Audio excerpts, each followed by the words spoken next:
Absolutely. Here's section 1 of your story, with a minimum of 700 words.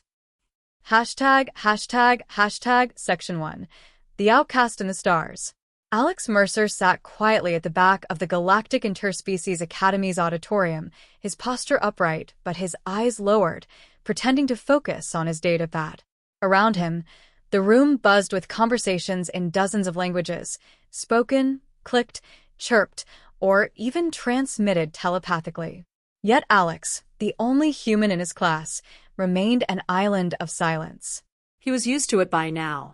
The Giza was hailed as the pinnacle of educational integration in the galaxy, drawing in the brightest youth from over 60 member species. The architecture of the school was itself a marvel, modular biostructures adapted to the physiological needs of each species, orbiting above a neutral world in interstellar territory. It was a melting pot of advanced cultures and knowledge. And in the middle of it all was one dirtworlder. One human. Still trying to decipher how wheels work, Mercer, came the familiar sneer from Score, an 8-foot-tall reptilian from the Sarken Dominion. His emerald scales gleamed under the auditorium lights, and the two smaller Sarken flanking him hissed in laughter. Alex didn't rise to the bait. He kept his focus on the holo display in front of him, pretending he hadn't heard. Score moved closer, his clawed feet scraping the metallic floor. You know, we have stone-aged worlds in the outer rim with better tech than your Earth. I almost feel guilty mocking you. Almost. Before Alex could respond, not that he would have, Lyriel interrupted. She floated nearby in her grav chair, her pale blue skin slightly luminous in the dim light. A telepathic empath of the Thyri, she rarely spoke aloud, but her voice now chimed with gentle sarcasm. Must be exhausting, Score. All that arrogance to carry around every day. Score hissed but backed off, unwilling to cross a Thyri in open confrontation. They had diplomatic weight, and more importantly, power that wasn't always visible. Alex gave Lyriel a nod. She didn't nod back, just returned to her quiet levitation, but it was enough. The lecture began, a hologram of Instructor Var flickering into place. The teacher's form was mist-like, shifting between shapes every few moments to represent cultural inclusivity. Today, it was an approximation of a humanoid, probably for Alex's benefit. Tomorrow, Var announced in a warbling tone, begins your planetary immersion assignment. A week spent understanding the native ecosystems, technologies, and social structures of a member species. You will live among them, eat their food, breathe their air. An excited murmur passed through the room. A few gasps. A few groans. Var's form rotated to face Alex directly. Class 3G will be visiting Earth. The auditorium fell into a moment of silence. Then the laughter began. Score nearly doubled over. Earth. We're going to that mud ball? Should we bring our own sterilization units? I hear humans drink water from the ground. Another student piped up. Isn't that the planet with wild beasts that haven't been domesticated? What do they call them? Lions? Someone else added, don't forget the atmosphere. Unfiltered oxygen? Disgusting. Alex clenched his jaw. The mockery was nothing new, but something about hearing them scoff at his homeworld ignited something in his chest, an ember he rarely let flare. He didn't speak. Not yet. But he allowed himself a small smile. Because he knew something they didn't. They had no idea what Earth really was. Be respectful. Instructor Var cut in, his voice hardening slightly. Earth is a founding member of the Galactic Compact. And more importantly, it is one of the most biologically and culturally diverse planets known to exist. Your comfort is not the purpose of this exercise. Your growth is. That silenced them for the moment. As the lecture ended, students filed out, still muttering about the assignment. Score caught Alex's eye one more time, smirking. Try not to die out there, Mercer. I hear your forests eat the slow ones. Alex finally responded, not with words, but with a stare, steady and unflinching. You have no idea, he murmured under his breath. That night, in his small dorm module, Alex packed lightly. A few essentials, none of which the others thought to bring. Durable gloves, a fire starter, compact first aid, and a simple knife. No plasma tools, no synthetic drones. He didn't need them. He was going home. And Earth, in all its wild, ancient glory, was waiting to remind the galaxy why humans were not to be underestimated. Would you like me to continue with Section 2 next? Certainly. Here's Section 2 of your story, with a minimum of 700 words. Hashtag Section 2, Arrival on the Dirt World. The drop ship pierced Earth's upper atmosphere like a flaming arrow, leaving a glowing contrail in its wake. Inside, the students of Class 3G braced against their seats, groaning under the turbulence. Even the advanced dampeners couldn't completely negate the chaotic nature of re-entry, especially not on a planet as raw as Earth. Alex Mercer sat near the front, eyes closed and a faint smile tugging at his lips. Unlike his classmates, this descent felt like coming home. When the ship landed, the ramp hissed open to reveal the heart of Earth's Pacific Northwest, lush, rugged terrain with towering conifers, glacial rivers, and a mist that clung to every surface like ancient breath. There were no gleaming cityscapes or massive industrial spires. This part of Earth had been intentionally preserved, raw, wild, and as untamed as its earliest days. The students stepped out, already complaining. "Gravity is absurd," groaned Score, his knees buckling slightly as he adjusted to Earth's pull. Lyriel winced, a hand pressed to her temple. "This planet's electromagnetic field is interfering with my telepathic clarity. It's like trying to hear a whisper through a hurricane." A flying insect zipped past the ear of a jellyfish-like Thorian student who shrieked and flailed its gelatinous limbs. Instructor Var floated calmly on his anti-grav platform, unaffected. "Welcome, students. You are now immersed in one of Earth's protected zones. There are no urban structures here. You will spend the next 6 days adapting, surviving, and learning. Human guides will not assist you. You have Alex Mercer. Observe him well."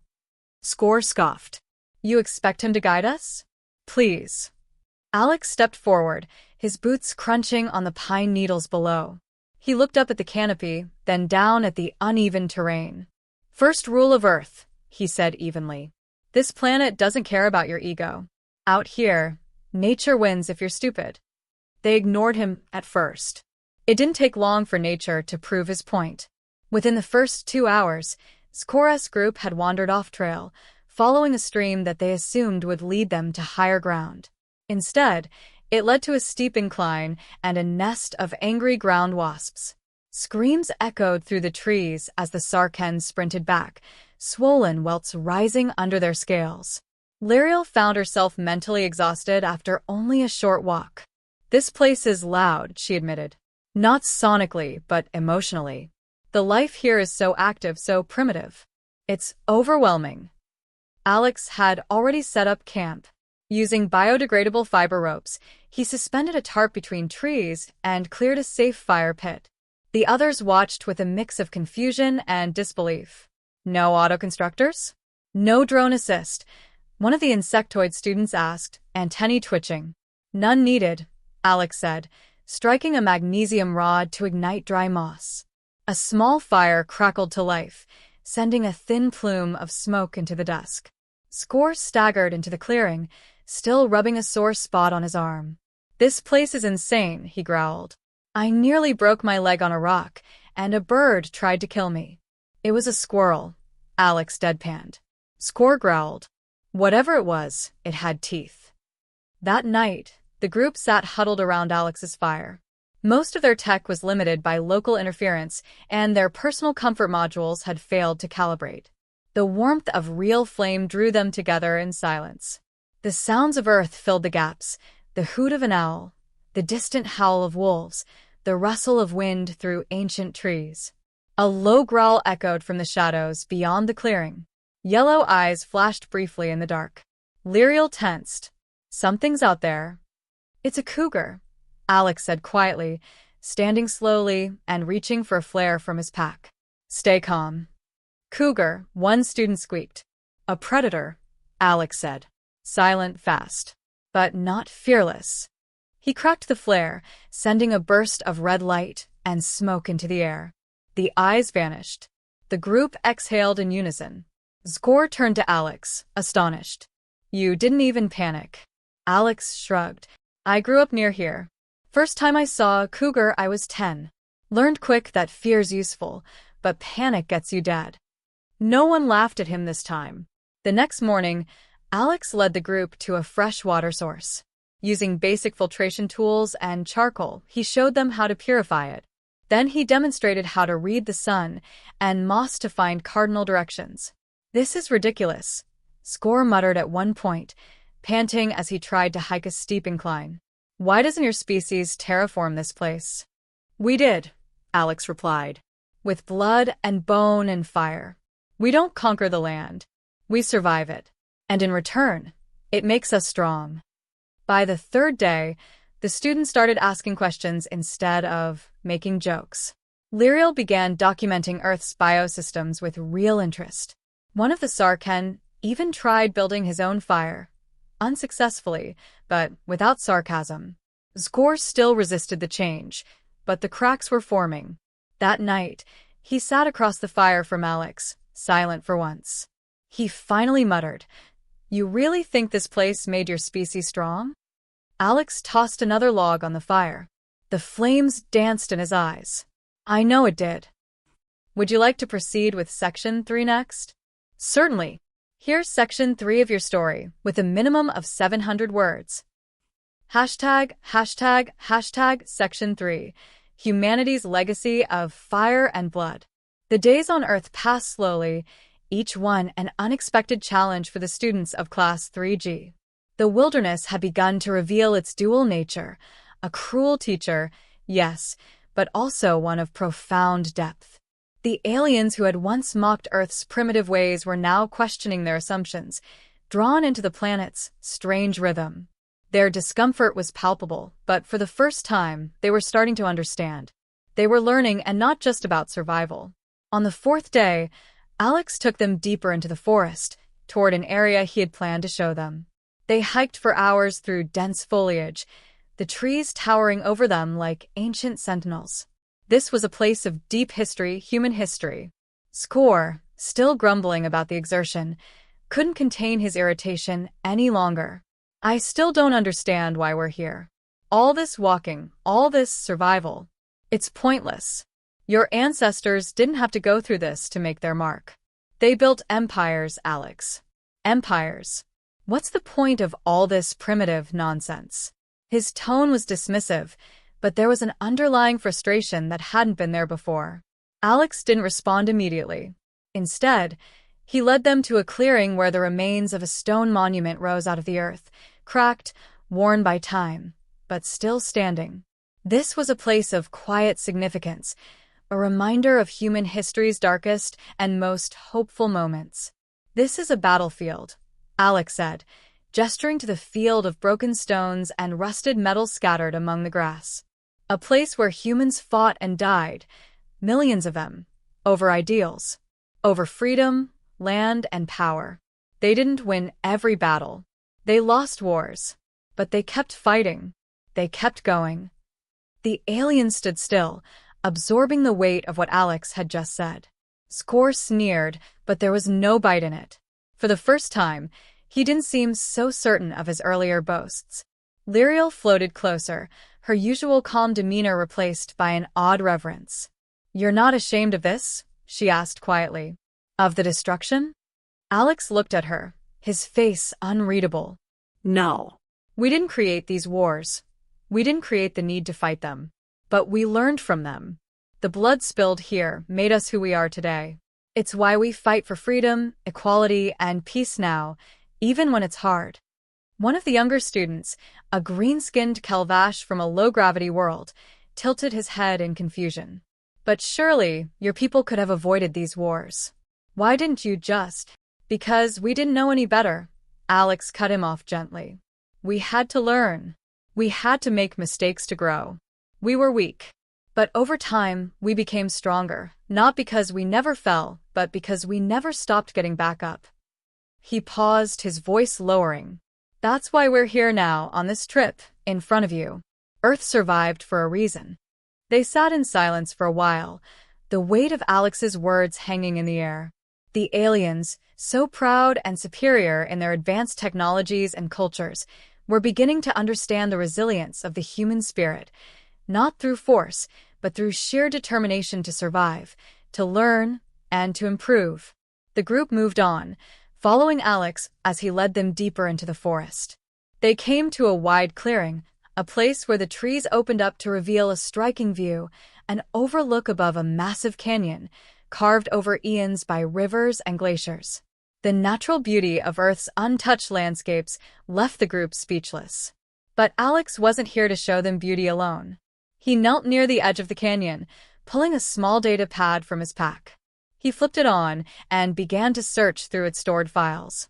After a few moments, he found what he was looking for, a video file that had been preserved from one of humanity's greatest moments. The aliens gathered around, curious.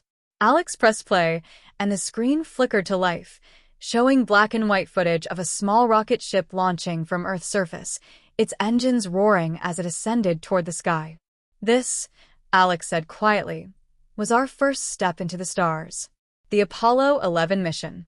Humanity was still recovering from war, from loss, from poverty, but we didn't give up. We put a man on the moon. He paused, letting the footage speak for itself. The Saturn V rocket cutting through Earth's atmosphere, the lander descending, the astronauts stepping onto the lunar surface. This is what it means to be human. We're not perfect. We're flawed, and we make mistakes. But we dream. We risk everything for a chance to grow. Skor grunted, clearly conflicted. You went to the moon? His tone was tinged with something that could only be called awe. And you did it without the kind of technology we have? Alex smiled, the faintest of smirks crossing his lips. We did it with determination. And with grit. As the day drew to a close, the group found themselves gathered around a campfire again, but this time the silence between them felt different. There was no mockery in the air, no arrogance. Only the quiet hum of contemplation as the stars stretched above them, an endless expanse of potential. Alex sat back, staring into the flames. One by one, the students began to speak, softly, introspectively. Lyriel spoke first. I thought I understood survival. But I was wrong. Your species fights differently. The Kelvash student nodded, his voice a rare whisper. We thought our evolution was the peak. But now I see you don't need to be the fastest or the strongest. You just need to keep going. Skor was the last to speak, his voice heavier than before. I once thought that strength came from power, from dominance. I now realize it comes from resilience. Alex nodded, but said nothing. They were learning, slowly but surely. Perhaps the rest of the galaxy would learn as well. The true strength of humanity had nothing to do with weapons or warships or tech. It had everything to do with survival, with the refusal to give up, and with the ability to keep reaching for the stars, no matter how many times you fell. Would you like to proceed with Section 4 next? Certainly. Here's Section 4 of your story, with a minimum of 700 words. Hashtag Section 4. The truth revealed. The final day on Earth had arrived. The students of Class 3G had learned much in the past week, more than they had expected, more than they had ever wanted to admit. They had faced the rawness of Earth's untamed wilderness, the harshness of its ecosystems, and the brutal beauty of human history. But it wasn't just the planet's wilderness that had taught them. It was Alex Mercer, the lone human among them, who had proven something they hadn't even considered. Humanity's strength wasn't in technology, or advanced tools, or even in war. It was in the enduring spirit of survival, the relentless drive to continue, to build, to evolve, even when all seemed lost. Now, as the final day unfolded, there was a feeling in the air, a collective shift among the students. They were no longer mocking Alex. They were no longer dismissing Earth's simple ways. They were finally starting to see it, the strength Alex had been showing them all along. Gather around, Alex called, his voice steady and clear as the group assembled in the clearing by the fire they had built for the last time. He had already packed most of their gear, but today wasn't just about preparation for departure. It was about something deeper. The group gathered silently, the usual banter absent. Even Score, who had once been the most vocal in his ridicule of Earth, now stood at the edge of the circle, his arms crossed and his expression somber. "What now?" Lyriel asked, her voice quieter than usual, her empathic senses tinged with curiosity. Alex didn't answer right away. Instead, he reached into his pack and pulled out a small device, a personal holoprojector. He activated it, and a 3D projection of Earth's history unfolded before them in vivid detail. But this wasn't the polished, sterile version they had seen in the Academy's texts. This was something different. This was human history. The projection displayed a timeline, beginning with ancient stone tools and fire, moving through the rise and fall of empires, the devastation of war, and the eventual dawn of space exploration. Then, as the projection zoomed in on the space age, something caught the attention of the students. Alex's voice was quiet but resolute. "What you see here, this timeline, this history of humanity, it's only the beginning of what you're looking at. The real story of Earth is not in these accomplishments. The real story lies in the resilience of those who lived through it." The students exchanged puzzled glances. Score stepped forward, his eyes narrowing. "What are you talking about, Mercer? This is just a bunch of primitive, outdated history. It's nothing compared to the advancements we've made." Alex paused, his face hardening. "That's what I thought you'd say. That's what everyone says when they first see humanity's past. But you've missed the point." He gestured toward the projection. "All of this, space travel, exploration, the technologies that we now take for granted, it didn't come from nowhere. It wasn't handed to us on a silver platter. It came from a history of sacrifice, of failure, of dying millions of times over, and always picking ourselves up again." Lyriel's glowing eyes widened slightly. "But you didn't do it alone. We've seen the Federation's support of your people." Alex nodded, but there was something in his eyes, a flicker of something deeper. "We had help, yes. But the truth is, the Federation never believed humanity could make it this far. The early years of contact with other species were filled with ridicule, dismissal, and skepticism. Humans weren't considered viable members of the galactic community. You thought we were too primitive, too unpredictable." He looked directly at Score. "And maybe you were right, but only if you didn't look deep enough. If you didn't see what drives us." The group remained silent, the weight of Alex's words settling in. The fire crackled softly, but the night was still, the sounds of the wilderness distant, as though even the forest itself was listening. "Do you want to know why I took you here?" Alex asked, his voice steady. "Not just to see Earth's beauty, not just to test your survival skills. I brought you here because this place holds the key to what you've been missing. The key to everything you think you understand about strength, power, and survival." The group leaned in, instinctively drawn to him, to his words. "Humans," Alex continued, "we didn't just survive because we were the smartest or the strongest or the most advanced. We survived because we adapted. Because we didn't fear change, we welcomed it. Because when everything around us fell apart, we refused to let go. That's why we were able to go to the moon. That's why we were able to build the first interstellar ships. Not because we were special, but because we knew how to make ourselves special, by learning, by failing, and by getting back up." The holoprojection shifted, showing an image of an ancient Earth city in ruins. Buildings collapsed. Firestorms ravaged the land. Then, slowly, the image shifted to show the Earth being rebuilt, new structures rising from the ashes, people coming together in unity despite everything that had torn them apart. "Many of your species," Alex said, his gaze now piercing, "would have given up, would have turned away from this planet and never looked back. But humanity, we don't turn away. We face the storm. We walk through fire. And every time, we emerge stronger." Score stood there, silent for a long moment. Then, unexpectedly, he nodded, almost imperceptibly. Lyriel spoke up, her voice calm but full of respect. "You truly believe that, don't you?" "I do," Alex said firmly. "It's in our DNA. It's who we are. We don't just survive. We thrive."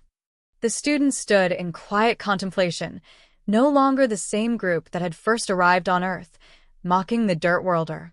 They had learned something invaluable, something that couldn't be taught in any classroom, no matter how advanced. The lesson wasn't in what they could conquer or how they could subdue the land, but how humanity had come to understand survival as an art, as an evolution of the spirit itself. The fire burned low as the students turned to their instructor. No one spoke of mockery or ridicule anymore. Only understanding. As the first rays of dawn broke over the horizon, painting the sky with hues of pink and gold, Alex's voice was quiet but resolute. It's time to go home. But remember this, Earth may seem like a primitive planet, but we've been here longer than any of you have been in space. And if you ever forget what real survival is, you only have to look back here. They walked back to the dropped ship, the weight of the final lesson with them. Earth had given them more than they could have ever imagined. It had given them a glimpse into the soul of humanity, a strength that no species in the galaxy could ignore. The ship's engines roared to life, and as it ascended into the sky, the students looked back at the planet below. Earth, the dirt world, had left a mark on them that they would never forget. And maybe, just maybe, humanity's strength would be recognized across the galaxy after all. That concludes Section 4. Would you like to revisit any parts or make adjustments?